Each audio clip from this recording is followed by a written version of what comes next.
Olá, paz do Senhor Jesus. Estamos iniciando mais uma programação da Escola Bíblica Dominical em seu lar. Este programa produzido pela Igreja Evangélica Assembleia de Deus aqui em Joinville, Santa Catarina. Igreja presidida pelo pastor Sérgio Melfior, que também é o vice-presidente da convenção aqui do estado de Santa Catarina. Este que vos fala, pastor Josias Rosa, coordenador da Escola Bíblica Dominical da Assembleia de Deus aqui em Joinville, e temos hoje, com muita alegria, a participação do pastor Vilmar Meyer e do presbítero Lázaro Floriano, que estarão participando desta programação, desta lição tão maravilhosa. Desejo que você tenha uma excelente recepção desta programação, que a bênção de Deus alcance sua vida. Vamos então com os nossos companheiros, fazendo a sua saudação inicial. Inicialmente, o meu muito obrigado, pastor Josias, pelo convite de estarmos aqui nesse momento para estudarmos essa lição. Desejo então saudar os nossos ouvintes, os nossos participantes com a doce paz do Senhor. Também gostaria de já agradecer mais uma vez a rica oportunidade, de estarmos juntos, reunidos em torno de uma lição de escola bíblica dominical para aqueles que não podem estar presentes nas igrejas e têm o desejo de aprender a palavra de Deus de igual modo. Então, meus cumprimentos na paz do Senhor Jesus Cristo a todos os irmãos, os amantes da Bíblia e da palavra de Deus. Que Deus abençoe a todos no nome de Jesus. Muito bem, nós vamos então prosseguir com a nossa programação. Hoje temos uma lição maravilhosa para estudarmos, que está dentro do tema geral: a fragilidade humana e a soberania divina, o sofrimento e a restauração de Jó. Esta é a lição número 7, de 15 de novembro de 2020. E eu convido você que está assistindo esta programação para que tenha a sua Bíblia, juntamente com você agora, e também a lição da Escola Bíblica Dominical, lição publicada pela Casa Publicadora das Assembleias de Deus no Brasil. E então, vamos estudar nesta oportunidade o tema: a teologia de Bildade. Se há sofrimento, há pecado oculto? É uma pergunta. E é sobre este tema que vamos discorrer neste momento tão especial, nesta manhã maravilhosa de domingo, onde estaremos então participando deste tema tão maravilhoso.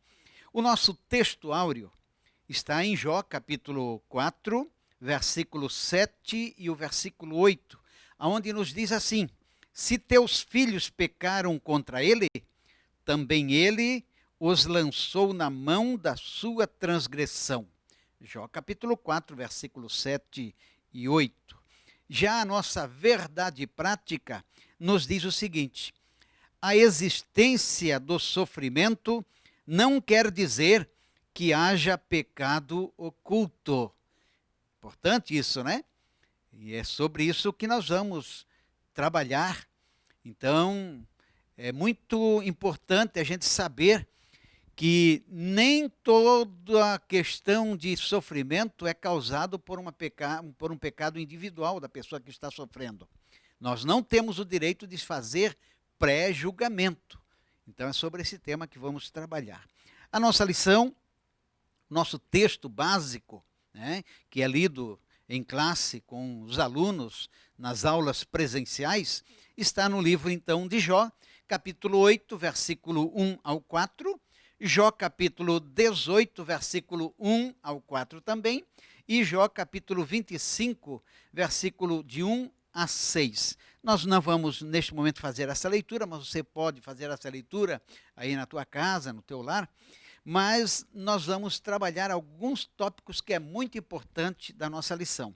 Toda lição, ela vem com seus objetivos, que cada professor, cada aluno, cada um que lê e procura examinar os ensinamentos contidos na palavra de Deus e através das nossas lições, tem alguns objetivos. O objetivo geral é mostrar que nem sempre o sofrimento é consequência de um pecado oculto, como pensava Bildade, um dos amigos de Jó. Já o objetivo número 1 específico diz destacar o argumento de Bildade que contrastava o pecado com o caráter santo e reto de Deus. Segundo objetivo, explicar a concepção de Bildade que associava o pecado à quebra da moralidade religiosa. E por último, esclarecer a argumentação de Bildade que contrapunha a pequenez humana com a grandeza de Deus. Então nós vamos estudar esse tema. Já estudamos na lição passada sobre a teologia de Elifaz e hoje então é a teologia de Bildade. Será que essa teologia ainda anda rondando por aí? É logicamente que sim, né? Daqui a pouco os nossos companheiros estarão aí trabalhando um pouquinho sobre essa questão. Mas nós sabemos que Bildade, este amigo de Jó, o seu significado do seu nome, né, é amor confuso. Né? Amor confuso. Bildade, um dos amigos de Jó, amor confuso. E se analisarmos, né, todo aquele contexto desta conversa entre ele e Jó, nós podemos ver que trouxe assim uma questão, uma confusãozinha, né? Trouxe até tristeza na vida de Jó, porque estava colocando Jó contra a parede, como que se Jó estivesse tido pecado grave contra Deus e a ponto de Deus agora então estar punindo ele. Então é sobre isso que nós vamos trabalhar. O primeiro tópico da nossa lição fala sobre o pecado em contraste com o caráter justo e santo de Deus. E vamos convidar aqui o pastor Vilmar para que ele já possa discorrer sobre esse primeiro tópico aqui. Né? Esse primeiro tópico aqui trabalha Deus é justo e reto, trabalha também uma compreensão limitada da natureza de Deus, e o terceiro fala sobre a imperfeição humana. Pastor Vilmar. Pois bem, pastor Josias e meu amigo Lázaro, que está aqui hoje também conosco, né, nesse debate, nessa conversa. Antes de entrar, pastor, aqui nesse ponto 1, a nossa introdução, a parte final deste grande parágrafo da introdução, diz ali: e finalmente analisaremos a ideia de que, segundo Bildade, Deus é um ser muito distante e que, devido à sua onipotência e grandeza, está muito longe do mortal. Ele, portanto, é inacessível. Então, essa ideia de Bildade de um ser muito distante e inacessível abrange um estudo da natureza de Deus, para a gente poder entrar nesse ponto 1, né? Abrange aqui a natureza de Deus, onde a gente estuda a transcendência e a imanência. Na transcendência de Deus, a visão do nosso Bildade, Deus é um ser muito distante, muito além. Ou seja, ele transcende a nossa dimensão, a nossa esfera, o nosso tempo. E por estar tão longe, talvez ele seja meio alheio. E parece que Bildade dá a entender que, por estar tão longe, né, ele não é acessível. São pontos que a gente vai trabalhar. Então, pelo fato de ser transcendente ou estar longe, ele não é acessível ao ser humano. O que a nossa doutrina bíblica é contrária. Apesar de ser transcendente, a gente aprende na natureza de Deus que ele é imanente. Então, mesmo estando distante, a sua energia, a sua força, por que eu digo a sua energia, a sua força? Porque esta palavra imanência, na etimologia, também lembra o ímã. O ímã, um corpo metálico que tem uma força tremenda, mesmo estando distante de um objeto, ele pode atraí-lo. E é exatamente o que Deus faz, mesmo sendo transcendente, distante ele nos atrai com o seu amor. Então a teologia de Bildade, ela não funciona apresentando um Deus distante e inacessível. Então nesse primeiro ponto, né, do ponto 1, onde diz Deus é justo e reto, como já nos apresentou o pastor Josias, nós vimos na semana passada o pensamento, a filosofia do nosso Elifaz. E hoje vamos ver o Bildade. O Bildade não estava muito longe da doutrina o Bildade, né? Não estava longe da doutrina de Elifaz. Então, ele acha que o problema que ele tem é pecado. Só que aquele pseudo-amigo chamado Elifaz, da semana passada, ele dá aquela punhalada, aquela facada, mas não leva a faca até o final. E hoje o Elifaz vai acabar de empurrar a faca até o limite do gomo dela. Ou seja, ele vai dizer que além de pecado, o problema dele é um pecado oculto, né? E a nossa lição vai tratar aqui nesse ponto, vai dizer assim, ó, dentro deste parágrafo, deste ponto 1, Deus é justo e reto. Assim, a teologia de Bildade pode ser classificada em duas esferas, a dos maus e dos bons. Por quê? Porque ele vai dizer a Jó que ele está com problemas, ele está passando uma situação difícil, porque ele tem um pecado. E ele vai dizer mais tarde que esse pecado é um pecado oculto. Em contrapartida, os que não pecam não usufruem da ira de Deus. E aqui convém, ainda licença ainda pela palavra aqui, meu amigo Lázaro e Josias, na lição da semana passada, ministrava no Copacabana, o nosso amigo Luiz Carlos Sena. E ele foi no âmago do ponto, de onde surgiu a culturalidade de que o sofrimento tem a origem no pecado. Então ele voltou, porque nós já estudamos o período da vida de Jó, está lá no período patriarcal, entre Abrão. E quando eu volto mais quase 400 anos, eu chego no dilúvio. A questão era, o dilúvio, por que veio o dilúvio? Como um castigo moral da humanidade por causa da perversão. O capítulo 6 vai dizer que é a corrupção geral do gênero humano. E então vem o dilúvio como castigo do produto da condução humana, sem ética e sem moral. E então o mundo, 400 anos depois, ainda está vivendo aquele problema cultural que está espalhado não só na região onde futuramente vai ser Israel, mas por todas as colônias que se espalharam pelo mundo depois da confusão das línguas, todos têm a ideia de que problemas é a origem no pecado. Então esse seria esse nosso primeiro ponto, onde bons e maus usufruem da justiça de Deus. Se ele é eticamente moral, faz o bem, ele não deveria receber o mal. Como Jó vai dizer que ele não agiu eticamente errado, ele não entende aquele sofrimento. E aí Bildade vai dar outra punhalada mais fundo. Não, o seu problema é de um pecado. Porque Deus não poderia se contrapor dizendo ou te amaldiçoando se ele é justo. Se ele está te amaldiçoando é porque ele é justo. Esse é o nosso primeiro ponto. A justiça é para bons e maus. O segundo, deixamos com o irmão Lázaro, ponto 2, uma compreensão limitada da natureza de Deus. Pode ser, irmão Lázaro, ou como é, pastor? Não, nós vamos compartilhando os tópicos, né? E é muito importante que o pastor Vilmar tenha colocado, já desde o início, recontextualizar, né?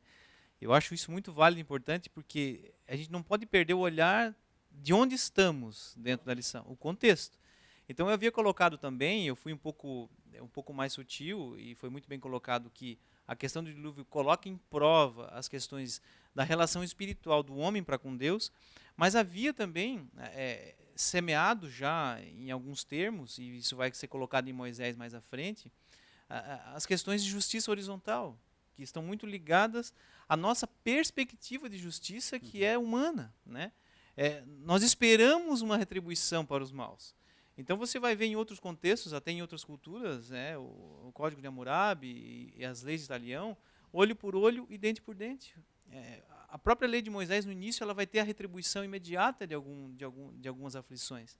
E isso isso dentro desse contexto e colocado aqui, numa compreensão ilimitada de Deus, uma compreensão limitada de Deus, é justamente o que acontece com Bildade. Ele não tem subsídio, não tem interesse de avançar naquilo que o pastor Vilmar também disse, na compreensão da transcendência e da imanência de Deus, porque ele só consegue enxergar o resultado do que está definitivamente acontecendo com Jó. Então ele não enxerga que Deus, o propósito de Deus é mais amplo, o propósito de Deus é eterno, o propósito de Deus ele transpassa a nossa capacidade de esperar que em 1 ano ou 2 as coisas se resolvam ou alguém seja punido por seus crimes. E sendo mais específico, nós leitores do poema, nós sabemos que Jó é inocente. Bildade ele não sabe. E Jó também não tem ideia do porquê aquilo acontece com ele no contexto da introdução do livro, né? Que está lá no capítulo 1, a visita de Satanás ao trono de Deus e naquele contexto. O verso 8. Então nós estamos vivendo aqui uma situação em que Bildade, além de ele não conhecer a natureza de Deus, porque ele não explora isso espiritualmente, né, dentro do contexto da revelação de Deus até aquele ponto, ele acusa o seu amigo por também não conhecer a Deus. Então isso acontece conosco hoje. Muitas vezes eu não conheço o plano de Deus na vida de alguém, eu não tenho ideia de como Deus está trabalhando sobre a vida de alguém, e aí eu vou cair naquilo que Jesus mandou eu evitar, o julgamento. Que eu acho que é um dos principais problemas que Bildade comete aqui, ele está julgando o efeito daquilo que acontece na vida de Jó, sem saber o contexto. Então você e eu, que vivemos em sociedade, caminhamos entre irmãos, temos que tomar muito cuidado com isso também. Porque o desejo porque hoje a informação é suficiente para conhecer um pouco melhor a Deus. Mas se eu não tiver comunhão com Ele, eu corro o risco de cometer o mesmo erro. Eu não sei se os irmãos concordam, os pastores concordam, mas eu posso cometer o mesmo erro. Alguém está passando por um problema, por uma situação difícil, e eu estou julgando aquela situação por não ter intimidade suficiente para conhecer a Deus e o plano que Deus tem na vida daquele a quem estou julgando. É exatamente isto que nós estamos estudando tanto na lição de Elifaz, né, a questão do pré-julgamento. Então, nós falamos na lição anterior que, nesta época aqui, o que eles tinham é essa teoria, essa teologia, né, da questão de tradição. Porém, hoje, nos nossos dias, nós temos uma Bíblia Sagrada, repleta de ensinamentos, a qual foi bem fortalecida pelo próprio Senhor Jesus. Então nós não podemos de hipótese nenhuma cair no erro de fazer pré-julgamento concernente a alguém que esteja passando por um problema, seja financeiro, seja um problema de saúde, querer fazer um pré-julgamento como se fosse uma punição da parte de Deus. Existe caso, claro que a lei da semeadura, né, e ela existe, mas nem todos os casos realmente nós podemos atribuir como uma punição de Deus. Como a Bíblia deixa claro que existem doenças que realmente são provenientes de uma desobediência ao Senhor, mas nem todas. Tem questões que é uma provação, Deus está realmente provando a fidelidade de cada um de nós. Então é este o cuidado que nós precisamos ter. Você professor, né, você aluno, então que esta lição trabalhe também essa questão de nós não querermos aí atuar nesse sentido como aconteceu com os amigos de Jó. Eram amigos, pensam a amizade que eles tinham, 7 dias ficarem ali, né, sem palavras para se expressar, e depois eles tiveram esse pré-julgamento exatamente por eles não terem esse conhecimento como hoje, de repente, nós temos. Porém, eles eram homens com sabedoria tremendas, né, pessoas que tinham capacidade de aconselhamento, só que nesta questão de Jó, eles realmente deixaram a desejar. Ele comete um outro erro dizendo que o homem por si só ele consegue alcançar o favor de Deus, né? Eu tenho certeza que o pastor tem algo a dizer sobre isso também, porque ele vai dizer assim, ó, você achegue a ele e Deus vai se apiedar. Deus se apiedou da humanidade em Cristo Jesus. E a graça de Deus é que cobre e justifica os nossos pecados. Então ele vai dizer que pela virtude de buscar a Deus, Jó poderia reverter a situação. Nós sabemos que não é assim, não é, pastores? Dentro dessa temática, né, nessa provocação aqui, ele vai dizer, né, para Jó, se tu te arrependeres e buscares ao Senhor, ele vai se voltar para ti e ele vai mudar a tua situação. como que se ele bancasse o santinho, ele teria um gesto de Deus meritório. Se tu se voltar para Deus, ele vai te abençoar. Ou seja, ele dá a ideia de um contexto que no Antigo Testamento a nação de Israel vai sofrer, onde eles acham que para ser abençoado, eles teriam que cuidar bem da viúva, do pobre, do órfão. E isso realmente Deus cobrava, isso está na Torá, está na lei de Deus, está nos mandamentos de Deus, cuidar dos necessitados. Então o que ele está dizendo assim, olha, se tu se arrepender, buscar a Deus e voltar a praticar coisas boas, com certeza Deus vai te abençoar, como se isso fosse mérito. E então fica contraposto aqui. Ou nós recebemos bênçãos por mérito, ou pelo favor imerecido de Deus, que é a graça. Eu quero crer que não recebo bênçãos por merecer, mas que não sou merecedor, mas Cristo me dá por graça. Glória a Deus. Aí seria então quase que uma teologia do toma lá da cá, né? Exatamente. Eu vou me esforçar, eu vou fazer isso para que ele me abençoe. E não é. Nós precisamos servir a Deus de coração, com sinceridade, adorar a Ele pelo que Ele é. E claro, Ele é misericordioso, Ele é bondoso, Ele sempre tem abençoado os seus filhos.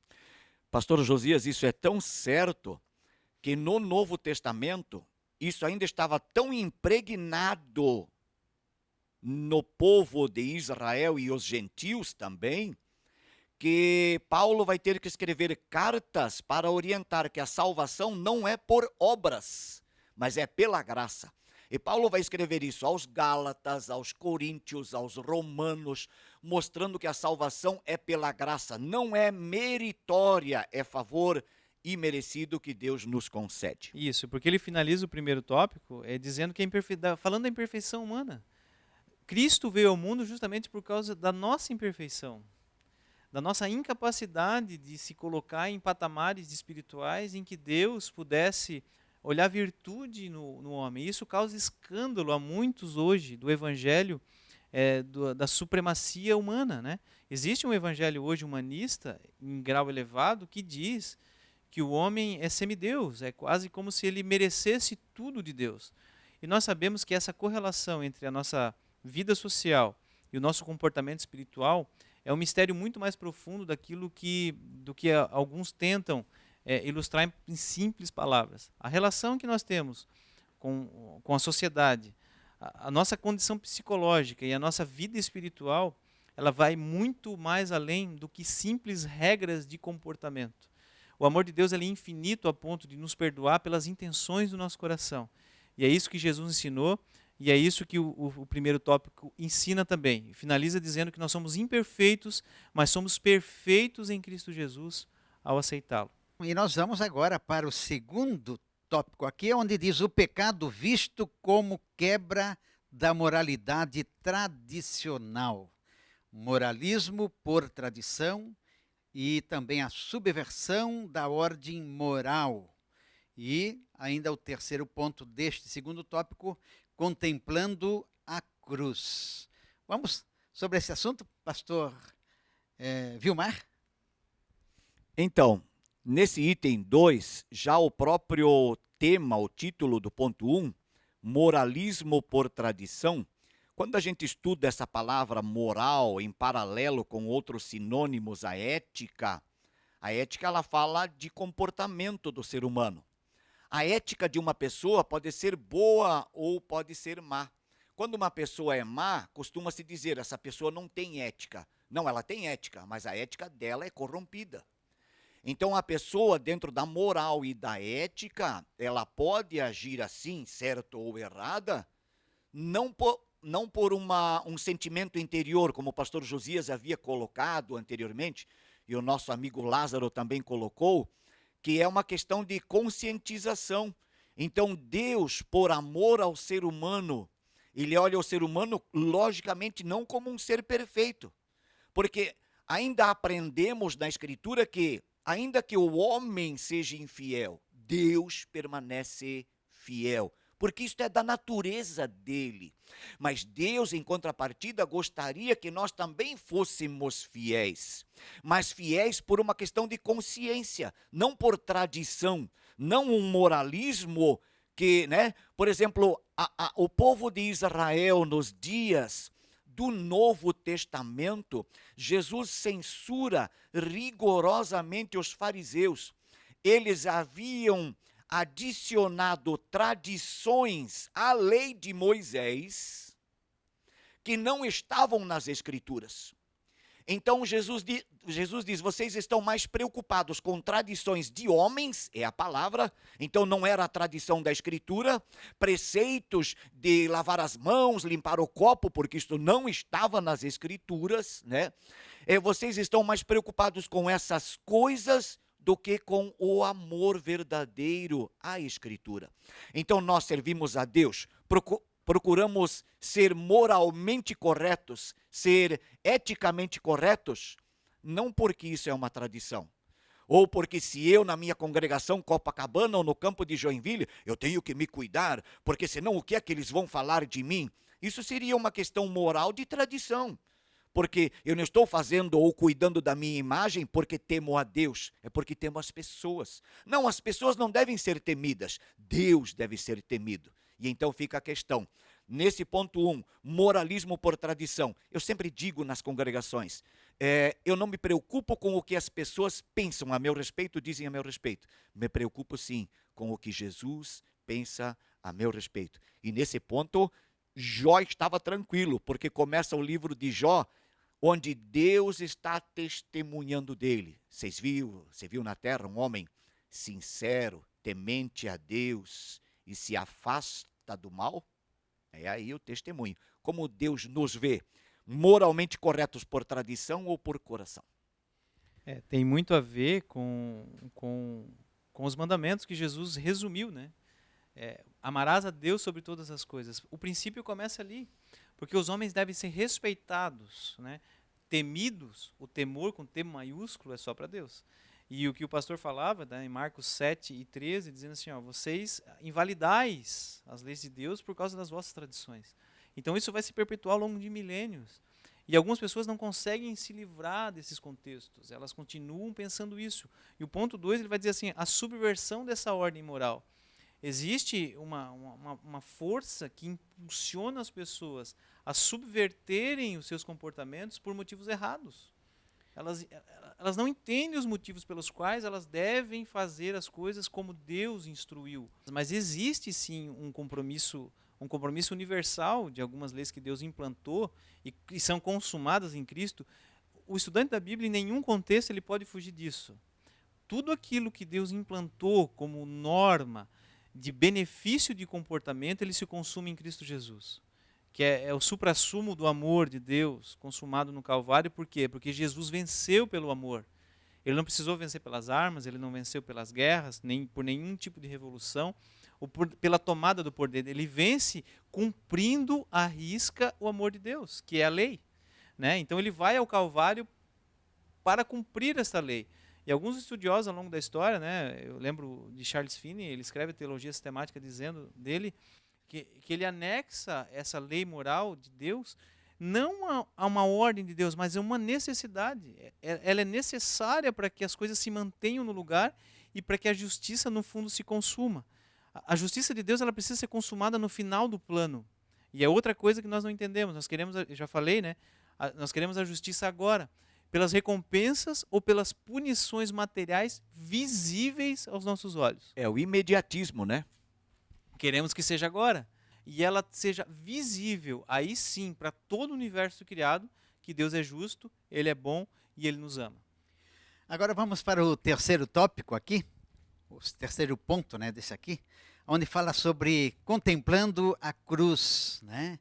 Aqui podemos ver então a defesa, né, o argumento de Jó concernente às acusações, se podemos dizer assim, conselhos, né, mas num sentido totalmente não correto, porque Jó era um homem justo. Deus deu testemunho dele. Deus deu testemunho para quem? Não foi para pessoas humanas, foi para o próprio inimigo, Satanás. Então, aqui nós podemos ver, neste terceiro ponto aqui, que Jó ele começa a se declarar. E aqui então ele aponta, tipologicamente para a cruz de Cristo. Pastor Vilmar? O interessante aqui é a opinião do nosso comentarista. Ele tentou mergulhar nesse contexto da conversa entre esses elementos aqui, dessa grande poesia, e ela é real, ela é um fato, ela aconteceu mesmo, né? Não é uma criação, é um fato, a história de Jó. Mas, segundo o nosso escritor aqui, eu tentei mergulhar aí nessa visão dele e eu entendi. Parece aqui nessas frases deste parágrafo do ponto 3, contemplando a cruz, chega um momento depois de Elifaz ter feito as suas palavras, de Bildade fazer as suas palavras e Jó se defender, parece que Jó está quase jogando a toalha. Ele diz, estou vendo que não adianta eu me defender diante de vocês, o que eu só posso dizer é que o meu Redentor vive. Independente do que vocês pensam, um dia ele se levantará e ele me fará chegar à sua presença. E existe uma beleza tão profunda nisso, porque Paulo vai dizer que em parte nós falamos e em parte nós profetizamos. Então, quando você olha para a Bíblia, né, alguns comentaristas conservadores, eles vão dizer que o livro de Jó talvez tenha sido um dos primeiros livros a ser escritos.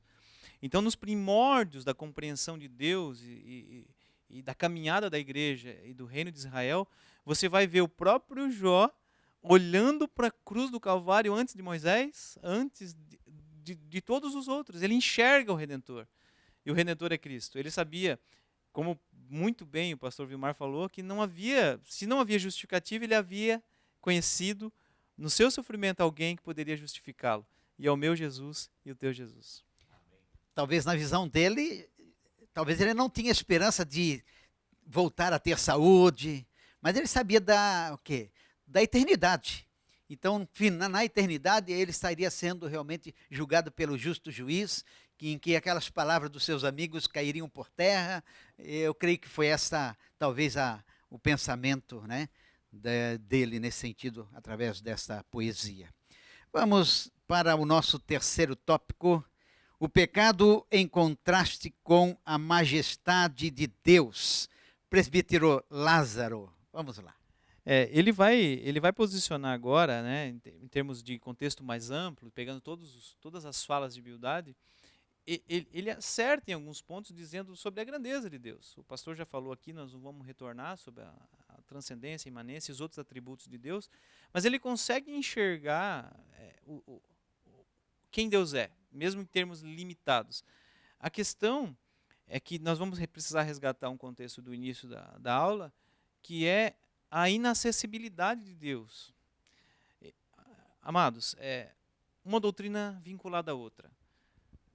Trindade. Você talvez não tenha acesso ao Jesus físico, Jesus ressurreto hoje. Isso vai acontecer depois do arrebatamento da igreja e da ressurreição dos justos. Nós não podemos ainda ver a face de Deus, que essas promessas estão consolidadas ali, né, no início das cartas de Apocalipse, né, e nas bem-aventuranças, que nós veremos a face de Deus. Mas o Espírito Santo, que também é o Deus presente hoje, ele se faz presente e a sua grandeza está aqui. Bildade, ele não entendia isso. Ele coloca assim, no capítulo 25 ele destaca a onipotência divina. Deus é o grande e poderoso. Por isso, nada há de errado quando Bildade defende a majestade do Altíssimo. Todavia, como alguns autores destacam, Bildade acaba por criar um abismo que não existe entre a criatura e o Criador. Você tem acesso a Deus. Jó sabia, porque, como já falado no tópico anterior, ele contempla o Redentor, ele contempla um Salvador que era próximo, que era íntimo. Davi, um pouco à frente, ele vai testificar dessa intimidade maravilhosa com Deus em alguns dos seus salmos. E nós aqui, assim como Jó, temos a oportunidade de ter Deus presente através do Espírito Santo. Então, amado irmão, não caia no laço daqueles teólogos, né, que dizem que Deus criou o mundo e se ausentou dele, que ele fez a terra, os céus e a terra, e está distante, não se importa com os problemas do ser humano. Eu lembro, não é lembrar, né, mas é reforçar o fato de que Jesus, o nome que ele deu ao Deus Criador era Pai. Você conhece a relação de um pai genuinamente saudável na relação que ele tem com seus filhos? É autoexplicativo. É uma relação de alguém que ama, que entende os defeitos e as fragilidades do seu filho, ele entende a maturidade e como a criança vai se desenvolver, se tornar um adolescente, um jovem, vai ser um adulto saudável. Assim é Deus. Ele nos compreende em todo o estágio do nosso desenvolvimento. E Jó sabia disso, Bildade não. E o que nós podemos ver, né, como já foi muito bem falado aqui pelo presbítero Lázaro, que Bildade, ele engrandeceu a Deus, ele elevou, ele honrou a Deus, né, adorou a ele. Agora, com todo o sofrimento de Jó, ele continuou adorando ao Senhor e reconhecendo o seu poder. No capítulo 27, olha só, e prosseguindo Jó em seu discurso, disse: vive Deus que desviou a minha causa, e o Todo-Poderoso que amargurou a minha alma, que enquanto em mim houver alento e o sopro de Deus nas minhas narinas, não falarão os meus lábios iniquidade, nem a minha língua pronunciará engano. Ele jamais pronunciou alguma palavra amaldiçoando a Deus. Ele foi fiel. Não falarão os meus lábios. Olha o cuidado que ele estava tendo. Não amaldiçoarão meus lábios e nem a minha língua pronunciará engano. Nós sabemos que a nossa língua, como disse o apóstolo Tiago, né, tanto ela abençoa como ela pode amaldiçoar. E o que nós precisamos fazer é cuidar, né, da nossa maneira de falar, devemos procurar se policiar para que através da nossa língua nós não venhamos ofender o irmão e nem tampouco a Deus que ouve todas as coisas. Jó, ele teve este cuidado, ele não amaldiçoou a Deus, ele não blasfemou contra Deus, mas ele foi fiel. O que Satanás pensava que ele iria, né, talvez amaldiçoar, mas não, ele adorou ao Senhor. Pastor Vilmar, quer falar alguma coisa? Não, a argumentação fechou, hein? No segundo ponto, né, só para a gente não deixar sem fechar, onipotente, mas não ausente. O poder de Deus, ele é visível. Salmos 19:1 diz assim: os céus declaram a glória de Deus. A criação natural, ela declara a glória de Deus que está presente no poder da obra criada. O universo é uma obra inexplicável, né? Nenhum cientista, eles tentam, eles remontam, eles repesquisam. Hoje eu li alguma coisa dizendo que a Via Láctea, o nosso lugar no espaço, teria aproximadamente 300 milhões de planetas com possibilidade de ter vida. E além disso, irmão Lázaro, existem outros 200 ou 300 milhões de galáxias. Agora imagina o tamanho disso, né? O tamanho da perfeição criada, porque tudo tem ordem, tudo está criado, mas ele não é ausente. Eu gostaria de insistir que Deus é Deus presente, que conduz o seu povo. Você lê a Bíblia, entende que Jó está dentro de um contexto em que ele sabia disso, porque inclusive buscava Deus pelos seus filhos. Ele era um homem que conhecia a intimidade com Deus, buscando a Deus antes mesmo de um sistema de sacrifícios. Ele sacrificava antes do sacrifício instituído. Então ele está comigo, ele está presente no seu lar nesse momento, nas igrejas, e você deve, e talvez tenha o desejo de conhecer Jesus, o Espírito Santo está aqui para te ajudar. Então, como última palavra, ainda aqui desse contexto aqui do irmão Lázaro, esse ponto 2, onipotente, mas não ausente, eu até coloquei aqui uma observação como outra dimensão. Deus é transcendente, sim, mas ele não é ausente. Ele está à nossa disposição. Quando é que podemos nos achegar a Deus? Exatamente como disse o nosso presbítero Lázaro, amigo aqui. Nós podemos nos achegar a Ele através de sacrifício, sim, o cerimonial do Antigo Testamento, isso mostra, né? Mas acima de tudo a nossa vida de santificação e oração. Quando nós nos santificamos e oramos, nós chegamos mais perto de Deus. E quando a gente em oração começa a se alegrar, falar línguas estranhas, a ideia que temos entramos numa outra dimensão. Saímos da esfera humana terrena e chegamos num ambiente celestial. Essa é a proporção de como Deus nos puxa, nos atrai na sua imanência. Muito bem, estamos chegando para o final desta lição e nós sabemos que a Bíblia e Deus nunca prometeu que enquanto vivermos aqui neste mundo, seria só bênçãos, seria só prosperidade, seria só um mar de rosas, como alguns dizem. Mas nós sabemos que muitas vezes nós passamos lá pelo vale, muitas vezes estamos na montanha. Muitas vezes você está lá na fornalha, como aconteceu com Sadraque, Mesaque e Abednego, e muitas vezes você está lá na cova dos leões. Enfim, nós vivemos neste mundo e passamos por altos e baixos. E o próprio Jesus, a Bíblia nos deixou isto muito claro, que no mundo teríamos aflições. Mas ele disse, mas tem de bom ânimo. Então, se nós acreditarmos e confiarmos e depositarmos a nossa confiança em Deus, a nossa fé estiver viva, fortalecidas em Deus, nós venceremos. Seremos mais do que vencedores, porque estamos com Cristo, que nunca conheceu uma derrota. O apóstolo Tiago também, ele falou que deveríamos ficar até felizes quando passarmos por grandes tribulações ou provações.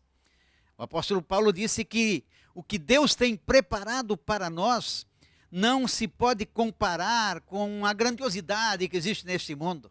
Existem coisas boas aqui, existem momentos de alegria, de festa, de aniversário de alguém. Sim, existe, mas muitas vezes tem uma pandemia para te deixar preocupado. Tem uma doença que chega no teu lar, na tua família ou em você. Jesus disse, no mundo tereis aflições. Agora, estas lições, ela nos adverte para que nós não venhamos a fazer um pré-julgamento com alguém que esteja sofrendo. O nosso trabalho, o nosso papel é de orarmos por essas pessoas, de estendermos a nossa mão de ajuda, de colocar o nosso ombro debaixo e dizer, você conte comigo que eu estarei orando em teu favor, para que você saia desta situação e o nome do Senhor seja glorificado e exaltado. Então, a Bíblia nos dá esses ensinamentos que no mundo teríamos dificuldades, mas o que nós não podemos é se desesperar. O apóstolo Pedro, ele disse, lançando sobre ele toda a vossa ansiedade, porque ele tem cuidado de vós. Lembre-se disso. Quando passar por alguma dificuldade, lembre-se que Jesus está pertinho de você. Deus está pertinho. Ele disse, eis que eu estarei convosco todos os dias. Clame por socorro. Clame pela ajuda dele. Mas olhe para frente, vá em frente. Não se desespere, porque as dificuldades não vão durar para sempre. As lutas não são eternas. Vai ser eterna para quem desobedece ao Senhor. Mas para quem está com intimidade com Deus, as lutas que passamos aqui, daqui a pouco vai ter fim. E você vai cantar o hino da vitória. Que Deus te abençoe, que Deus abençoe a tua família, que Deus os guarde grandemente. Vamos orar neste momento por você. Pai querido, Pai santo, queremos te agradecer por este momento que estivemos aqui ministrando a tua palavra. Pedimos a bênção em favor de cada um dos teus filhos que estiveram assistindo e participando desta programação. Também abençoa os teus filhos que estiveram conosco, presbítero Lázaro, pastor Vilmar. Guarda-nos, Senhor, debaixo da tua mão, dando-nos sabedoria para administrarmos a nossa vida enquanto estivermos aqui. Por tudo nós te louvamos e te agradecemos, no nome de Jesus. Amém, Senhor, amém. Vamos aqui então com as últimas considerações dos nossos companheiros. Meu muito obrigado, pastor Josias, mais uma vez pelo convite e ter a oportunidade de estar aqui e podermos aprender numa manhã de domingo esse amor de Deus, onde Ele mesmo estando ou sendo transcendente, Ele está mais perto do que podemos imaginar. Então, mais uma vez, pastor Josias, muito obrigado. E também pela oportunidade que o senhor me dá de rever aqui meu amigo presbítero Lázaro. Um prazer. Faço também minhas as palavras do pastor, uma alegria rever grande amigo, pastor Vilmar Meyer, pastor Josias, e é sempre uma alegria estar disponível, poder contribuir de alguma forma com as lições da escola bíblica. Eu mais uma vez rogo a Deus todas as bênçãos sobre aquele aluno que está assistindo e que essa lição possa tocar o teu coração para a bênção do nome de Jesus Cristo, nosso Senhor. Muito bem, deixamos aqui o nosso abraço a você que ama a Escola Bíblica Dominical, você que ama a Palavra de Deus, você que sempre está se instruindo e abalizando a tua vida no conhecimento das Escrituras Sagradas. Que Deus abençoe, no nome de Jesus.